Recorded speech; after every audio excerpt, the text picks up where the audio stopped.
Okay. How many of you in your community have an elementary school?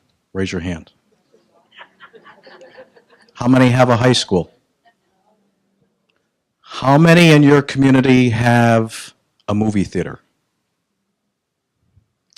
How many of you can drive within an hour and get to either a train station or an airport? How many of you are here because you want to take care of children? How many of you here feel adequately prepared to take care of a pediatric mass casualty incident where you work? How many of you have had a pediatric specific disaster drill in your hospital within the past year? A couple of fingers. So preparing for the unthinkable, the pediatric mass casualty incident. So today I'm not here to really lecture anybody. I'm not here as an emergency medicine doc or as a pediatric emergency medicine doc. I am here to try to encourage all of us and encourage everybody to do whatever we can to prepare our community for the unexpected. Our job and our roles in the hospital are to protect our children during a mass casualty incident, amongst many roles. It doesn't happen somewhere else. Pediatric mass casualties do not happen somewhere else. You can't tell that to the parents of the Sandy Hook Elementary School. You can't tell moviegoers in Colorado who want to see a movie at midnight that it happens somewhere else. You can't tell the homeless or the victims of Hurricane Katrina or Hurricane Sandy that it happens somewhere else. And you certainly can't tell people who want to run a marathon in Boston not to worry because that happens somewhere else. I'm here to say that it could happen in our community. It might happen, but most importantly, we have to be prepared for it to happen. So I don't have any specific words of wisdom for the next 30 or 40 or 50 minutes, other than to go over what the objectives are. We need to prepare. We need to practice. When we're done preparing and when we're done practicing, we need to do it again. We need to be able to expect the unexpected. And we'll go over some of the lessons learned from Boston and the Boston bombings of how preparing and practicing saved lives. The Beslan school siege in Russia, 2004, 1,100 hostages, 770 children, 186 children dead, over 700 injured. They only had one small hospital. 1st of September 2004 saw the start of a terrifying 3-day ordeal for school number 1 in Beslan, North Ossetia, Russia. It was the first day of the school year, traditionally called the Day of Knowledge, and usually a time for celebration. But that morning, a gang of 32 armed and masked terrorists had arrived at the school and stormed the building. Firing rifles into the air, they had forced 1,200 adults and children into the school gymnasium. Encircling them on the floor were bombs connected by cables. Bombs were taped to the walls and suspended from the ceiling. They placed children along the windows to act as a human shield. As anxious relatives waited outside, 20 of the men were taken from the gymnasium and murdered. The terrorists would not allow their bodies to be recovered. A cordon of special troops surrounded the building, and terrorists warned that if any of them were killed, 50 hostages would also die.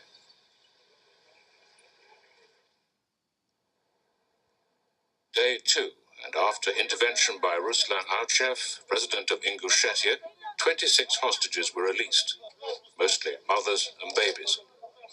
By this time, conditions for the hostages inside the school were intolerable. They had had no food or water for 24 hours, and as the temperature soared inside the packed gymnasium, many of the children began to faint.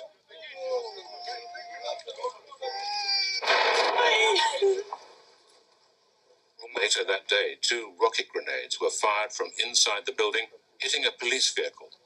There was no return fire. The risk of reprisals for the hostages was too great. It was discovered that a Muslim Chechen nationalist group was behind the siege. Day 3, and the terrorists agreed to let emergency workers in to retrieve the bodies of those killed when the school was seized.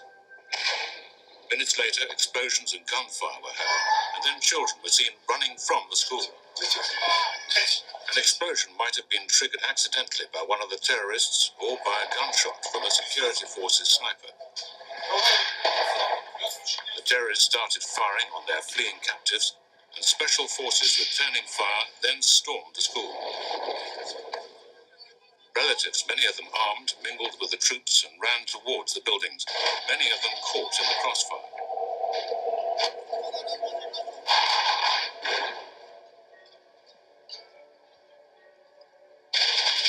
At the casualty station, the first survivors started to arrive, shocked and bewildered. They were suffering from dehydration and exhaustion. 331 people died, including 186 children. More than 700 were injured. The shooting continued for hours as the remaining terrorists were pursued. Only one was taken alive. President Putin called for... That was in Russia. This is Virginia Tech. Several years ago, 32 killed, 17 wounded, the deadliest shooting incident by a single gunman in U.S. history. Sandy Hook Elementary School with 20 deaths, several adult staff. We all have elementary schools where we live and where we work. If you Google the Sandy Hook Elementary School shootings, it shows you a picture of all the elementary kids. It was too tough to put up. We all have elementary schools where we live, and we have to be prepared for the next incident. This was an earthquake in China. 70,000 deaths. Somewhere around 10 million homeless. Thousands and thousands of school children died after over 7,000 school buildings collapsed. Straight to the coverage of the devastating earthquake that hit China on Monday. Frantic rescue operations are underway in Dujiangyan in China's southwestern Sichuan province. Workers are trying to rescue more children trapped in the rubble of one of the schools demolished by the powerful earthquake. Dramatic TV footage shows young children trapped under blocks of cement and other building materials. Rescue workers could be seen comforting the children and working on ensuring their safety with helmets and by placing bricks to secure their surroundings. In the same city, about 900 teenagers were buried under a collapsing 3-story school building. At another school in Dujiangyan, fewer than 100 of 420 students survived. 2 days after the 7.9 magnitude earthquake hit the province of Sichuan, many people were rushed to the nearest hospital in Chengdu. Meituan County, one of the hardest hit areas in Sichuan province, had over 20,000 people, but only a few thousand survived. Many of you have seen this picture too. This was the recent earthquake in Haiti. This was a comment made by a terrorist that we have a right to kill 4 million Americans, 2 million of them children. And this is a teenager who wrote of a mass shooting and planned an event bigger than Sandy Hook. These are the reasons we need to be prepared, we need to practice, and we need to expect the unexpected. Institute of Medicine released a report several years ago talking about care of the pediatric patient in our emergency departments. Around the nation, we have a lot of improvement and a lot of opportunities for improvement. It talked about an uneven state of pediatric emergency care. Some EDs are prepared, many are not. They talked about the unique challenges of dealing with a pediatric patient. Pre-hospital preparedness for pediatric mass casualty events. This was a publication from 2007, looked at a nationwide survey of licensed EMS agencies. 13% of mass casualty event plans addressed pediatric issues. Only 19% had a pediatric-specific triage protocol, and only 12% had pediatric specialty oversight.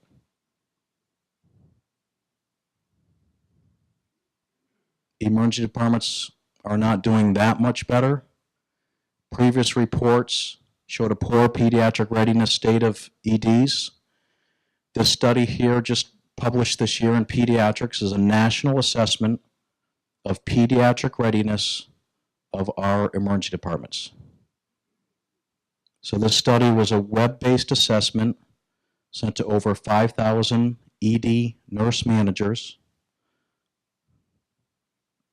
I think there were 52 questions looking at specific your specific ED. They had an 82% response rate, which represented just over 24 million pediatric visits.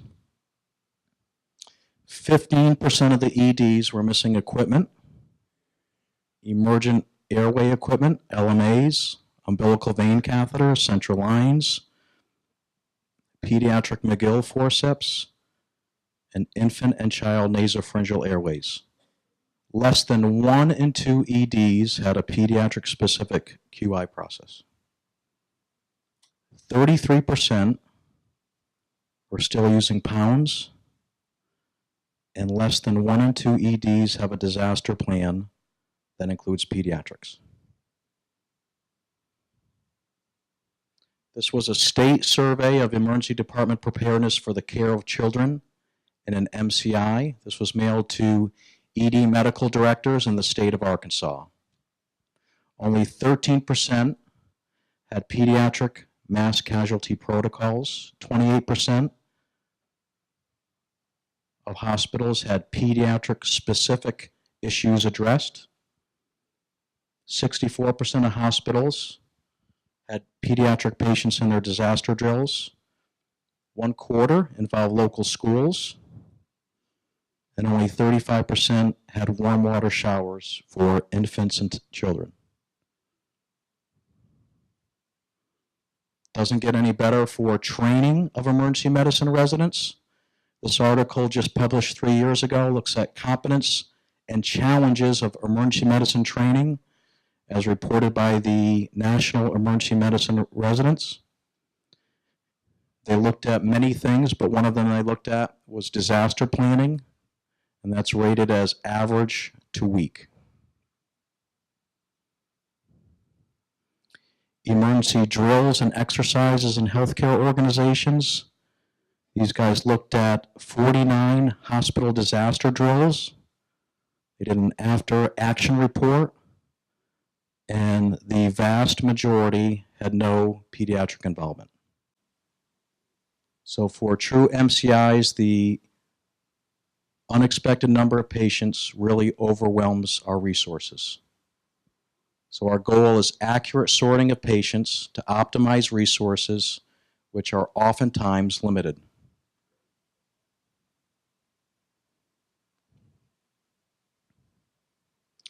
There are dozens of different mass triage systems around the world. Their main goal is rapid identification of who needs care, who needs it now, and who can wait. There is not one uniformly agreed upon system throughout the world. There is none that have been validated with outcome data. Unfortunately, this may certainly lead to confusion, especially if EMS providers work in different areas with different triage protocols. So MCI triage certainly differs than daily triage, and timely care, unfortunately, cannot be given to all patients. There's limited resources. Pre-hospital providers have to focus on the victims with the best chance of survival and focus on salvageable patients. So here's a video of the Madrid train bombings with over 1,800 that were wounded. In Madrid on March 11th, 2004, at around 7:30 a.m., 4 packed commuter trains were approaching 3 stations in the city centre, Atocha, El Pozo, and Santa Eugenia. At 7:37 a.m., a backpack exploded in train C1/21431 inside Atocha Renfe station. At 7:38 a.m., 2 more bombs exploded in the same train. A 4th bomb hidden in a backpack in car 1 failed to detonate. Meanwhile, train C1/17305CA was approaching the same station. 4 bombs were detonated while the train was 500 meters from the entrance.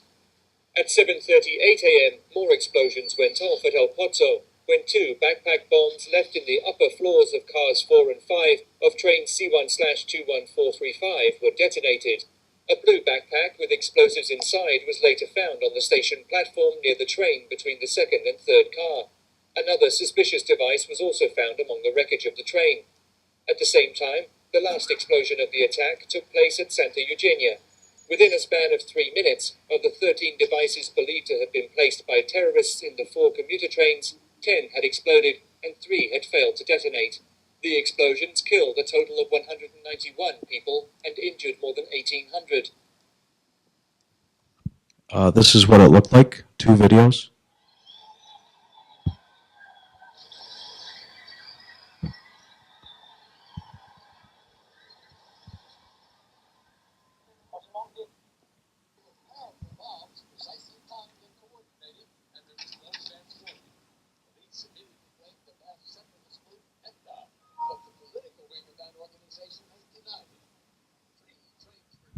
So 1,800 wounded.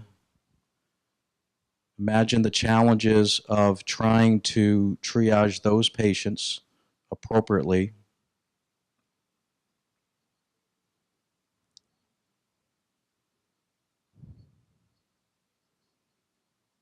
You can see how massive of an undertaking that is or was.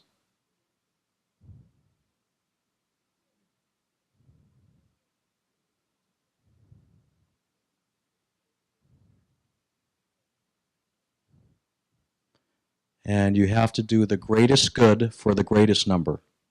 And the toughest thing to do is to be able, or to try to think with your head and not your heart. So those same pediatric patients that we would do anything and everything for to try to save them in the ED or in a pre-hospital situation may be somebody that we have to walk away from when you have dozens, if not hundreds of people injured. So there are different mass casualty triage algorithms, dozens of them. The 2 more popular ones are in the United States are the SALT mass casualty triage, which essentially means to sort, assess, provide life-saving treatment, and transport. So your first goal is to sort them into those that can walk, those that can wave, and those that are without signs of life. And then the algorithm essentially goes through life-saving interventions, which include tourniquets, controlling major hemorrhage, opening the airway, and needle decompression. And it just goes through the different algorithms of expectant or dead, immediate, delayed, or walking wounded. Each patient gets triaged. Red, which is immediate, delayed, major, potentially major injury, but can wait an hour or two, walking wounded.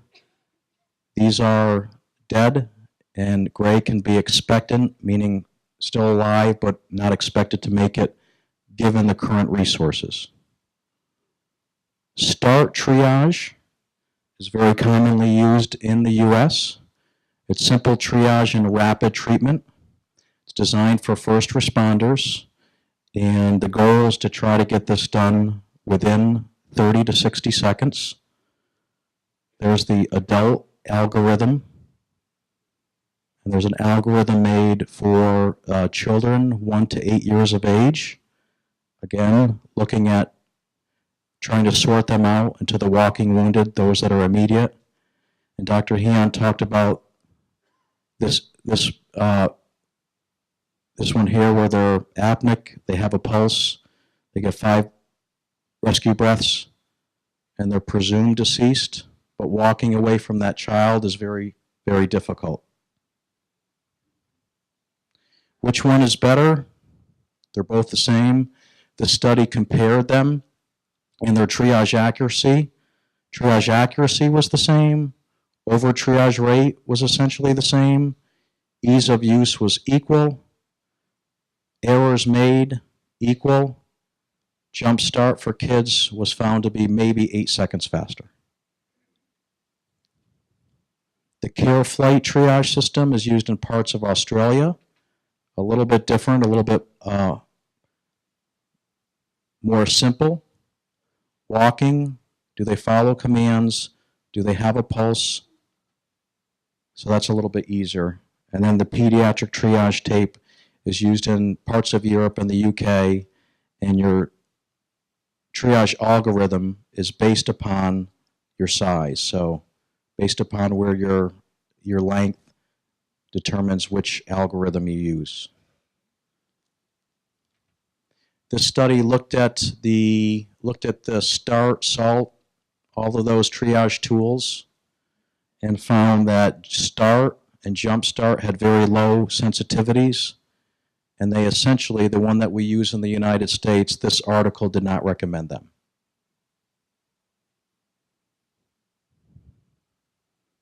Take a look at this video. Is this chaotic?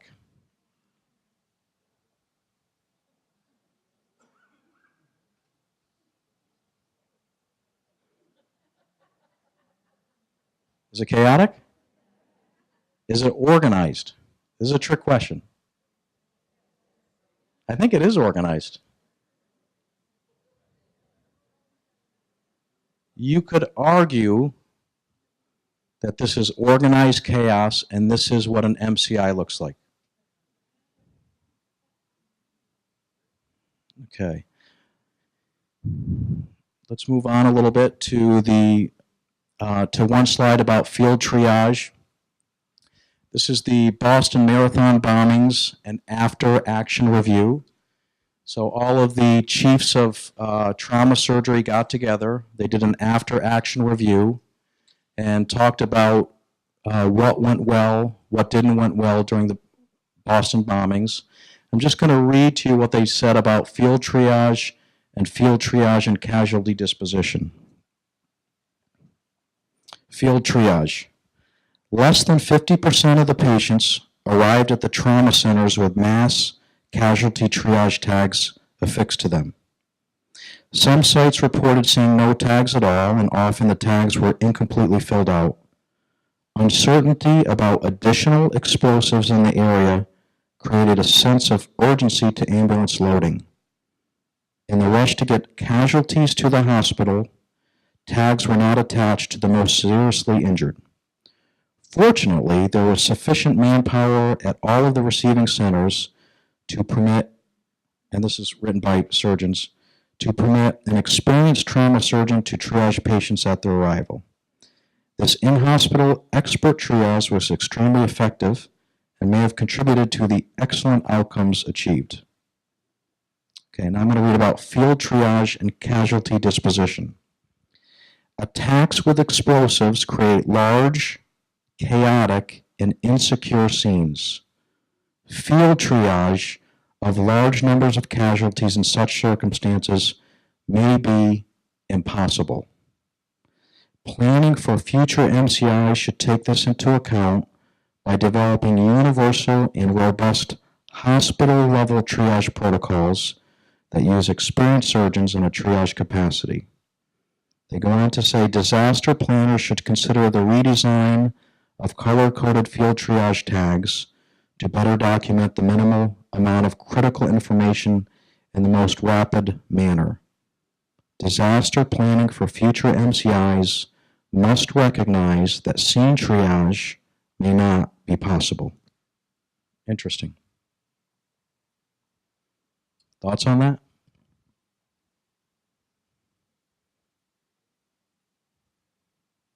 I mean, it's a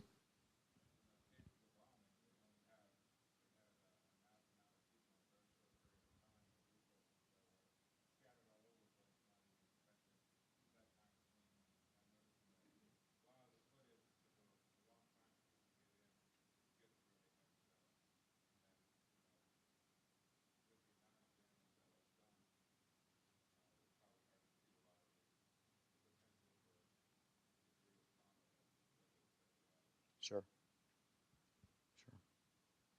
We'll talk a little bit more about the Boston bombings in a second. I just want to talk a little bit about reverse triage. How many people are in either hospital administration or work on the floors or in the ICU? There's a lot of talk about obviously surge capacity or reverse triage. So taking a look at, how many patients that you're taking care of on the floor and how quickly can you discharge them?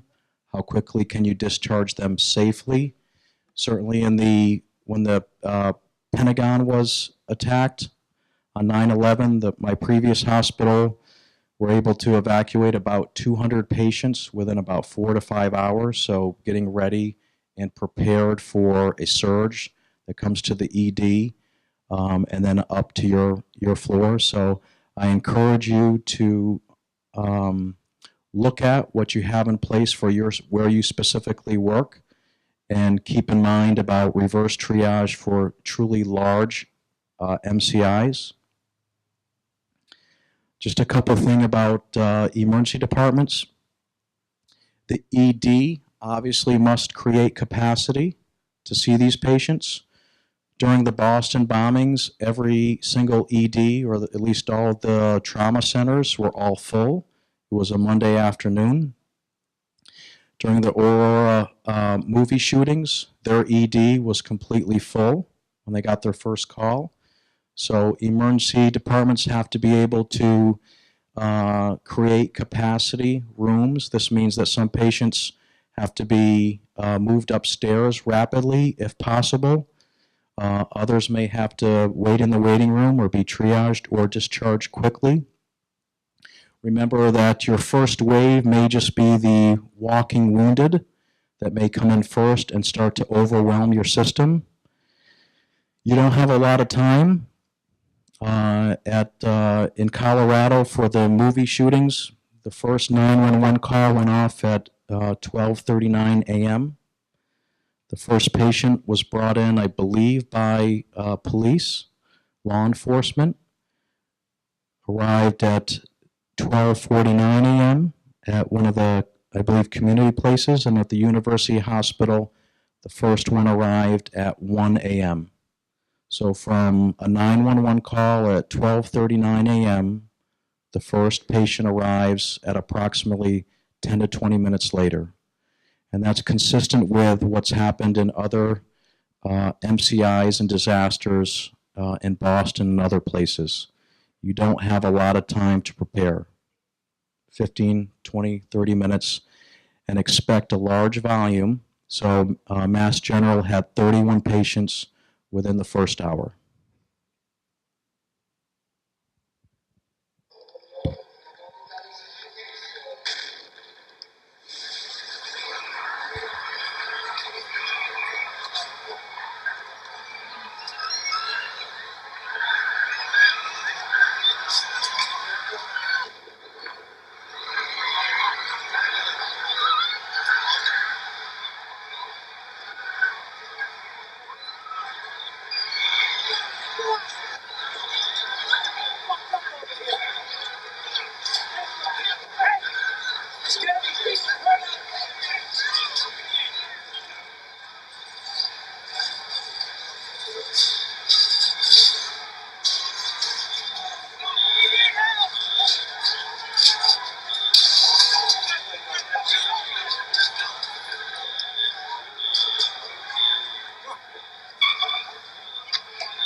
He's had an attack.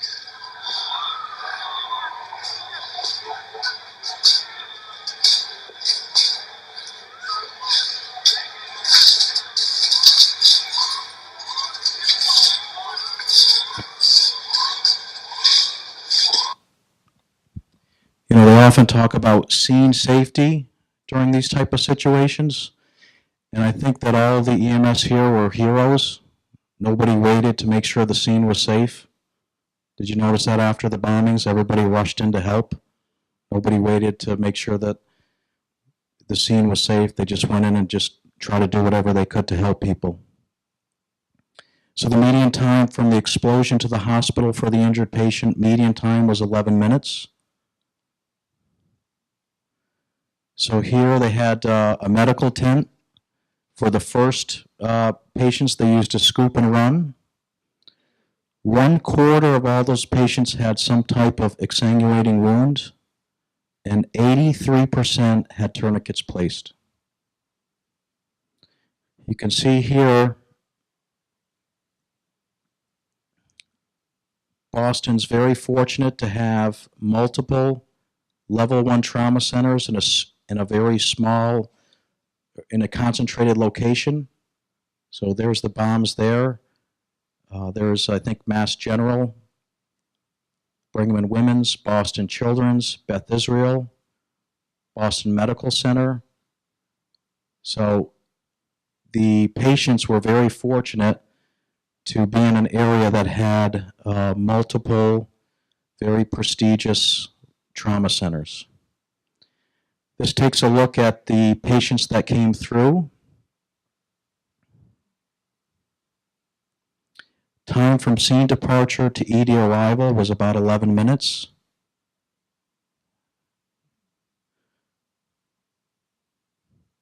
And this looks at the patients that arrived based upon their injury severity score.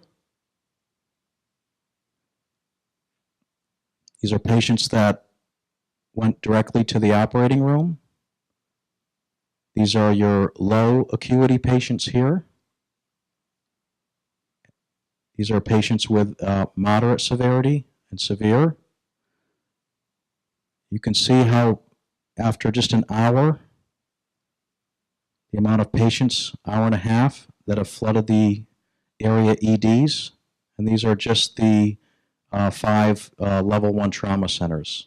So you can see how quickly everybody was transported. Within the first hour, everybody was transported. This looks at the number of patients injured, 281. 127 patients were evaluated at the level 1 trauma centers. 75 admitted, 54 went to the operating room, and 47 for repeat operation. These are your walking wounded, 52. So a little bit more than, or almost a third.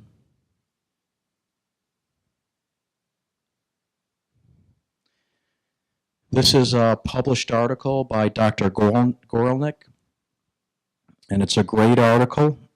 He's one of the emergency medicine docs at Brigham and Women, and he talks about drills. Over the previous 8 years to this, their department did 78 drills. And that included hospital-wide drills, just department drills, city-wide drills. But he talks about drilling, and practicing, and how that definitely led to saving lives.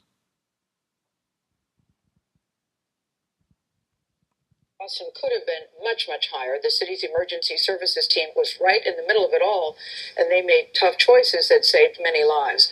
Don Daler is in Boston with that part of the story. Don, good morning to you.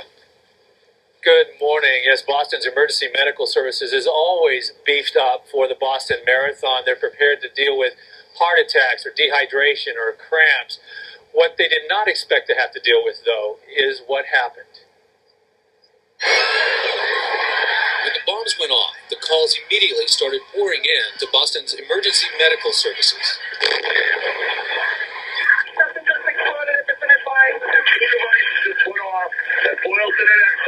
Notify all the hospitals that potential here for mass casualties. The EMS was at full staff on race day, both at the finish line and at headquarters, which Joe O'Hare oversees. With an incident like this, when you have an explosion, we're not sure what it is. The tension in the room starts to rise. Everyone clicks into their training and starts to develop, a plan. All units be advised, explosive device. Everyone use caution, please. They got 3 people down, heavy trauma. While medics at the scene gave first aid, O'Hare and his staff were making split-second decisions about where the injured should be sent. Our attempt is to distribute those patients fairly evenly and take some of the minor injuries to hospitals that are a little more distant. Trauma is really all about time and getting to an operating room. So, instant care in the field and then getting them to a surgeon is really what those patients need. Within minutes, ambulances carrying the most severely injured fanned out to the 5 Level 1 trauma centers. Each received an average of 25 patients. Victims were taken to hospitals that were best suited to care for their specific needs. The youngest were sent to hospitals with child trauma centers. You make the best decision you can because you're trained to do so, and then you live with that. I think that's true. And in the end that, those patients did better because you were there and because you were able to help them. Boston ambulances transported 90 patients to the area hospitals within just 1 hour. Joe O'Hare says it was the most extraordinary emergency effort in this city's history. 90 patients in 1 hour. It's pretty impressive. This is a great article. If you have time to read it, it's Be Prepared. And I'm just going to read you a quote from it. It's important to recognize that the response in Boston generally followed a very carefully crafted and much practiced set of plans, and that those plans owe much to the lessons of others in the unfortunate fraternity of cities that have experienced mass casualties from intentional attacks. We believe that the speed and coordination of the response is partially attributable to reviewing other cities' experiences, adjusting our plans, and repeatedly training staff in implementing those plans. The last paragraph states, it's often said that disaster medicine is a team effort, but we must sustain our focus as a nation to examine experiences together, plan together, and train together. If we are to truly say that we're learning the lessons of others and improving our ability to respond. So it's pretty amazing to think that all of these patients that were transported to the hospital lived. All of the patients that made it to the hospital lived. And that was not by accident. Boston prepared, they practiced, they drilled, and it saved lives. So what can we do? We can prepare, we can have disaster drills, we can plan for a pediatric surge, we can plan for the worst, we can plan for the unthinkable, and we can do what we need to do to make a difference. And my last slide, we'll look at the heroes from Hurricane Sandy. Tiny babies rushed out, oxygen pumped by hand, and our David Muir was there overnight into the early morning hours. David. We're still here tonight, Diane. NYU Medical Center is the hospital in question, and I wanted to show you right here behind me. If you look up at the hospital, you can see it's still pitch black after those generators failed a little less than 24 hours ago. It was at that moment the respirators went down, the elevators jammed, and as you mentioned, Diane, when it came to the newborns, they turned to CPR bags to actually pump the air in themselves, those tiny little lungs, to keep the babies alive. When we arrived, all you could see was the outline of the hospital against a darkened sky. A lone flashlight up in one of the hospital rooms there as doctors and nurses rushed from patient to patient. Out front, ambulances. These images from my iPhone as we approached the hospital. Just one of the nearly 300 patients who were one by one brought out and taken to safety. From the sky, the ambulances lined up around the block from all over the city. And we're learning more tonight about the moment the lights went out, the moment those critical machines, the respirators, stopped. This young doctor, right there. Making sure like the patients on ventilators were safe. The babies. Babies, yeah. Their first concern, the babies in intensive care, 20 of them.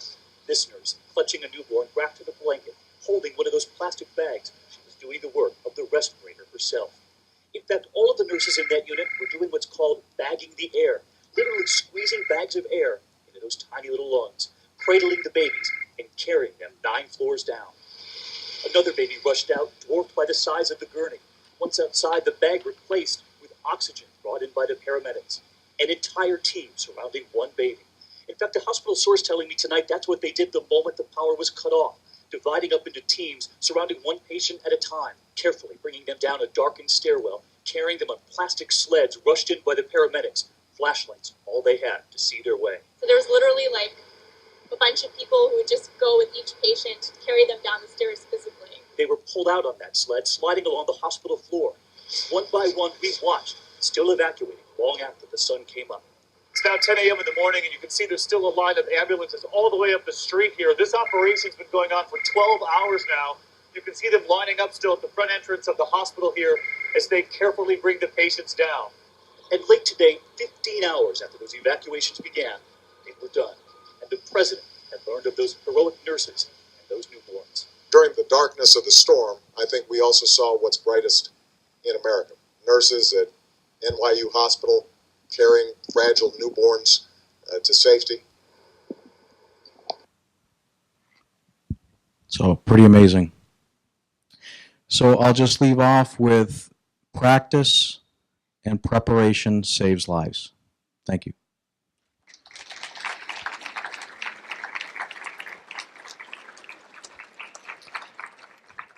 I've updated the slides in the past couple days. That's my email address that you guys have. So if you want an updated slide deck, then just send me an email and I'll send it back to you, okay?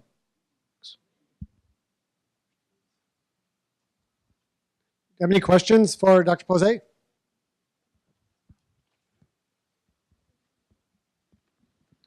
Thank you. We've heard of secondary devices. Can you hear me? Okay. Secondary devices going off on scene.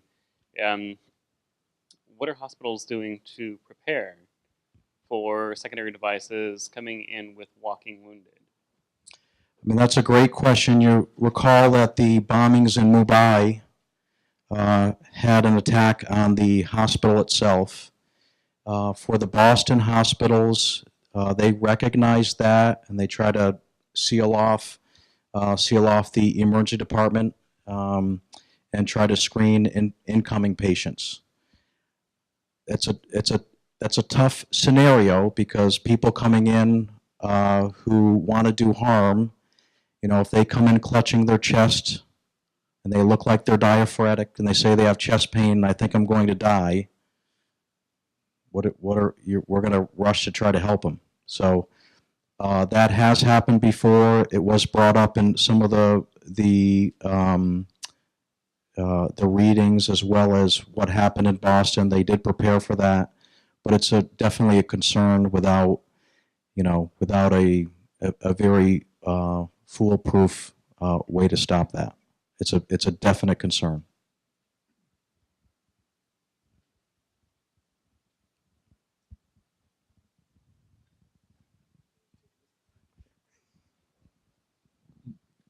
Has there been any recent discussions with outside agencies like FEMA or military to be able to expand the medical resources for hospitals, field hospitals, or adjunct medical teams to support high volume?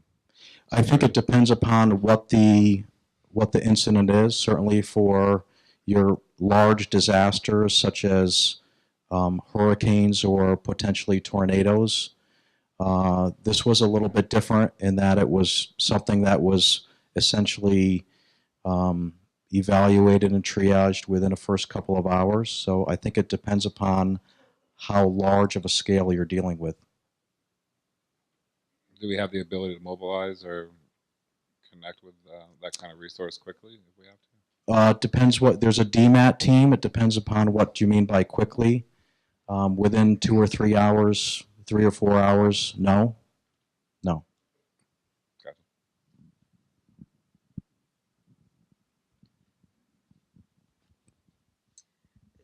With the the secondary bombing becoming pretty standard practice for like a purposeful bombing event, a terrorist attack, is that changing the protocols at all with the tagging on scene and stuff? Is there any idea of moving them quickly away from that area and then doing the triage at all, or I didn't know if that was thought of? It again depends upon the situation. I think what they wanted to do with the recent bombings was get everybody out of there. You notice that people rushed in to help, and there could have been 3, 4, or 5 more bombs that went off. There was rumors that there were additional bombs that were going to go off too that the hospitals had to prepare for. But you have a situation where you have people wounded on the ground. The most important thing, of course, is scene safety for our pre-hospital providers. But when is the scene safe? So you do your best to try to remove them from the immediate situation and go from there. But I don't know if you ever know when is it truly a safe scene. I mean, on the videos with Boston, after the first or second one went off, everybody, basically rushed in to help.